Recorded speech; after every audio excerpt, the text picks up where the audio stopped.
Halo Jemaat GKMI Kudus. Pada bulan keluarga ini kita diajak untuk belajar kembali dalam firman Tuhan dari Kejadian pasal 4 ayat 26, yaitu lahirlah seorang anak laki-laki bagi Set juga, dan anak itu dinamainya Enos. Waktu itulah orang mulai memanggil nama Tuhan. Jemaat yang terkasih, dunia semakin penuh dengan kemarahan, kebencian satu sama lain, perpecahan satu sama lain. Tidak hayal kalau kita lihat dalam berita, dalam kabar yang kita lihat di dalam media sosial, banyak sekali seseorang melukai orang lain karena kemarahan, kebencian yang selama ini mereka rasakan. Nah, hari ini kita belajar bahwa bukankah keluarga Kristen dipanggil untuk menjadi oase yang membawa perdamaian di tengah berbagai kekacauan yang saat ini terjadi. Keluarga dipanggil untuk menjadi sebagai oase yang melegakan, bahkan juga membawa sesuatu hal yang merubah keadaan di sekitarnya. Seperti halnya keturunan Adam dan Hawa, kalau kita boleh ingat kisah Kain yang pernah membunuh adiknya, menunjukkan salah satu contoh kekerasan yang pernah dilakukannya. Tetapi Allah mengaruniakan keturunan lain sebagai ganti Habel, yaitu Set untuk Adam dan Hawa, dan Set pada akhirnya memperanakkan Enos. Dan pada masa Enos inilah orang mulai memanggil nama Tuhan, yang artinya membangun relasi yang dekat dengan Tuhan, menjalin relasi yang intim dengan Tuhan. Nah, jemaat yang terkasih, bukankah nama Tuhan harus dikenal melalui kehidupan keluarga kita?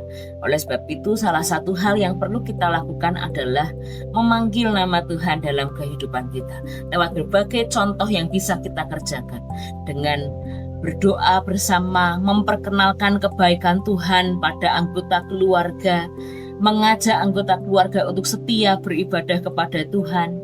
Dan mari kita menutup bulan keluarga ini dengan komitmen untuk menjadi keluarga yang senantiasa menjalin relasi yang erat dengan Tuhan, sehingga keluarga yang kita miliki saat ini, yang Tuhan anugerahkan kepada kita, dapat menjadi pembawa damai, baik bagi satu sama lain maupun juga bagi lingkungan sekitar kita.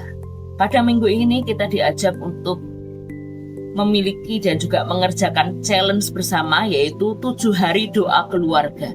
Mari bersama-sama di tengah-tengah keluarga kita bangun doa bersama, waktu khusus untuk berelasi dengan Tuhan, untuk sharing bersama, mendoakan satu sama lain, bahkan juga mendoakan orang-orang di sekitar kita.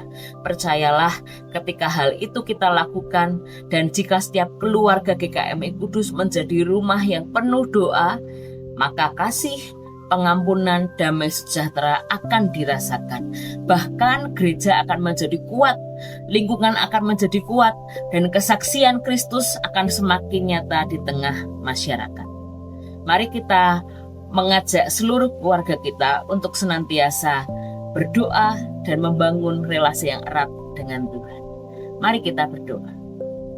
Bapa di surga, kami rindu bahwa setiap keluarga GKMI Kudus rindu untuk semakin erat dengan Engkau, berelasi semakin dekat, dan hidup bersekutu dengan Tuhan.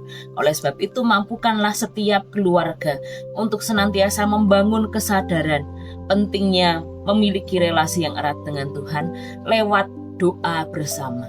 Kami percaya bahwa doa bersama, ketika kami menjalaninya bukan hanya sebagai rutinitas belaka, kami akan dapat menjadi keluarga yang penuh dengan kasih, pengampunan, damai sejahtera, yang akan berdampak bukan hanya bagi keluarga kami sendiri, maupun bagi banyak orang di sekitar kami. Terima kasih ya Bapa. Dalam nama Tuhan Yesus kami berdoa. Amin.